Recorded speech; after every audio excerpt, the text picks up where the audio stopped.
Exercise no RBSC जो maths class 10th की exercise है उसकी बेसिक चीज़ें अपन ने पिछले वीडियो में समझी थी। तो इस वीडियो में, इस क्लास में हम उसके कुछ सवाल करेंगे और वो सवाल हैं क्वेश्चन नंबर 6 के दो पार्ट, एक फर्स्ट और एक थर्ड। क्वेश्चन नंबर 6 ये कह रहा है कि आप दो बिंदुओं के बीच की दूरी यानी मध्य दूरी ज्ञात कीजिए और जो निर्देशांक है वो अपने को इस सवाल में दिए हुए हैं। तो देखिए, माना कि ये कोई बिंदु P है जिसके निर्देशांक अपने को दे रखे हैं, इसको P डिनोट करते हैं और निर्देशांक दे रखे हैं -6 और 7। इसको x1 मानते हैं और इसको y1 डिनोट कर देते हैं।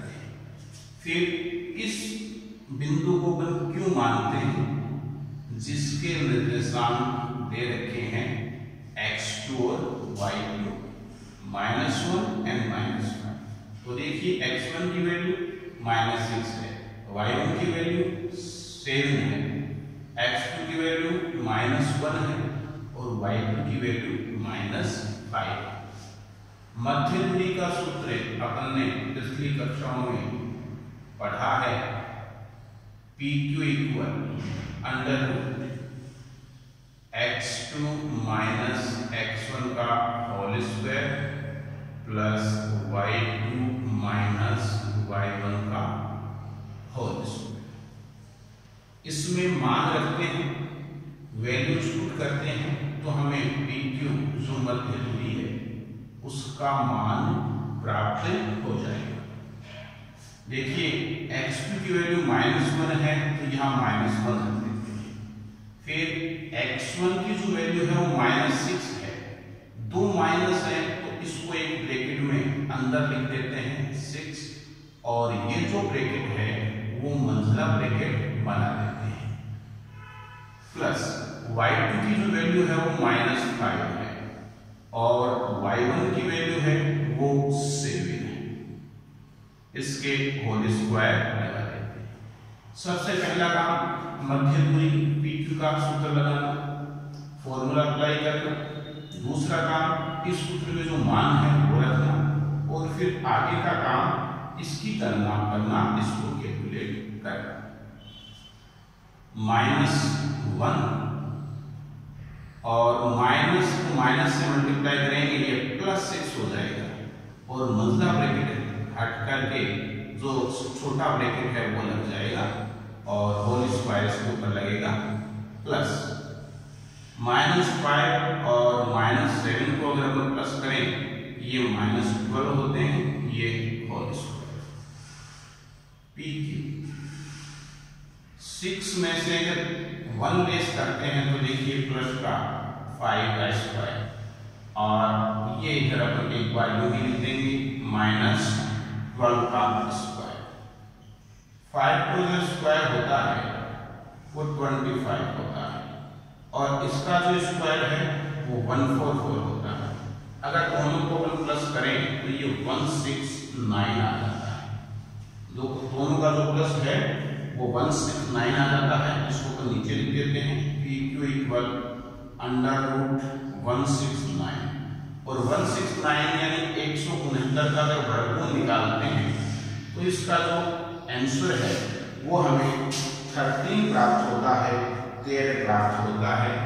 तो निर्देशांक ज्यामिति में जो हमें दो बिंदु P और Q दिए थे, जिनके निर्देशांक दिए थे, इन P और Q के जो बीच की दूरी है वो कितनी है? 13 यूनिट है, 13 इकाइयों में प्राप्त होती है।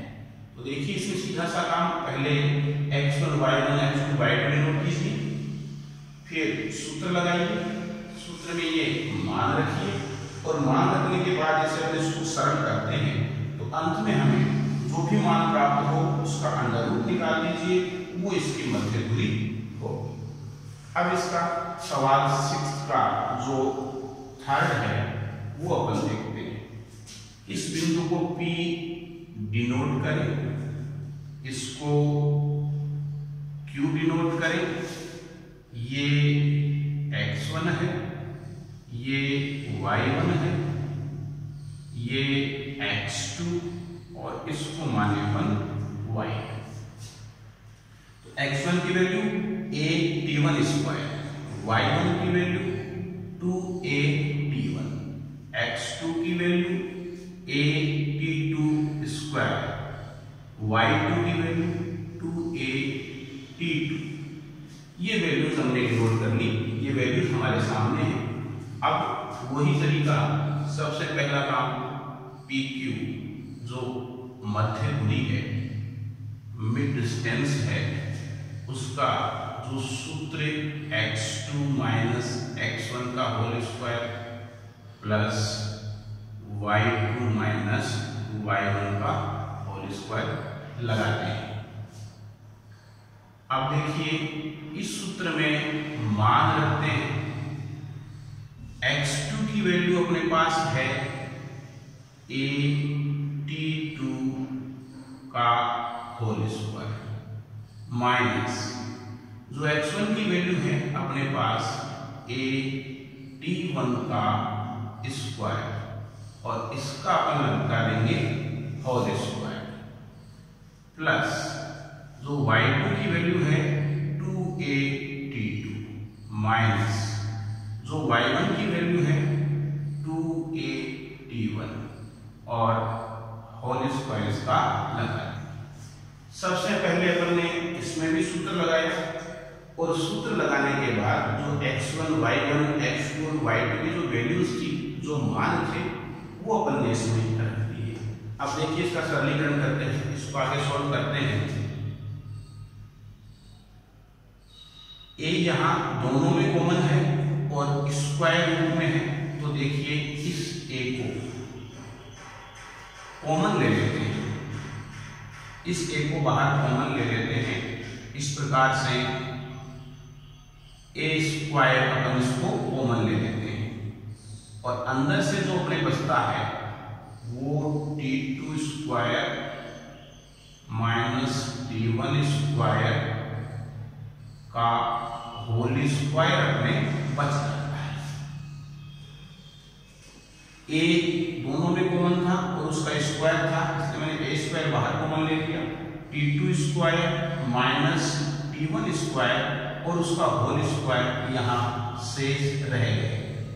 ऐसे इसमें देखिए 2a कॉमन है और 2a का जो होल स्क्वायर होता है वो 4a स्क्वायर होता है, तो 2a का स्क्वायर 4a स्क्वायर मैंने कॉमन लिया और जो अंदर बच गया वो t2 माइनस t1 का होल स्क्वायर बच गया। अब अगली स्टेप में देखिए क्या करते हैं। अगली स्टेप में a स्क्वायर को जो का जो रखते हैं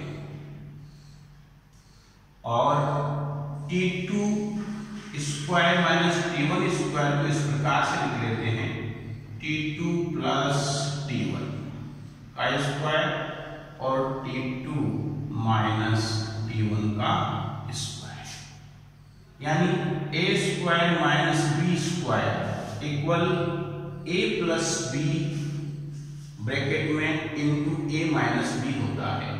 तो t2 square minus t1 square को इस प्रकार से हमने बोला कि एक बार इनके होल स्क्वायर को प्लस में और एक बार माइनस में रख दिया। ऐसे ही ये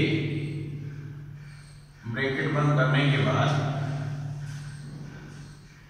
4a स्क्वायर और t2 माइनस t1 का इस ब्रैकेट की इसमें आवश्यकता नहीं, एक में अपन लगा सकते हैं, t2 माइनस t1 का होल स्क्वायर। अब देखिए इन दोनों पदों में अपन देखें तो t2 माइनस t1 का होल स्क्वायर और t2 माइनस t1 का होल स्क्वायर इन दोनों ही पदों में कॉमन आ रहे हैं।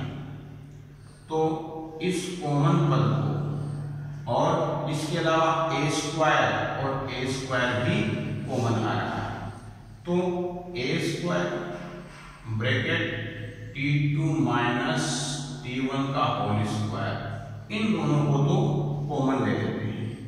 यहां से जो बचा वो बच गया t2 प्लस t1 का होल स्क्वायर, और यहां से जो बच गया वो 4 बच गया।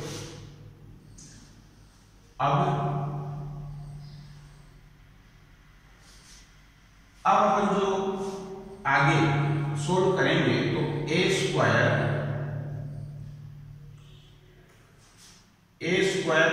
का जो रूट होता है वो a होता है, और t2 माइनस t1 जो होल स्क्वायर है उसका जो रूट होता है वो t2 माइनस t1 होता है। इसको तो बाहर ले लिया और अंडर रूट में अंदर हो गया t2 प्लस t1 का होल स्क्वायर प्लस 4।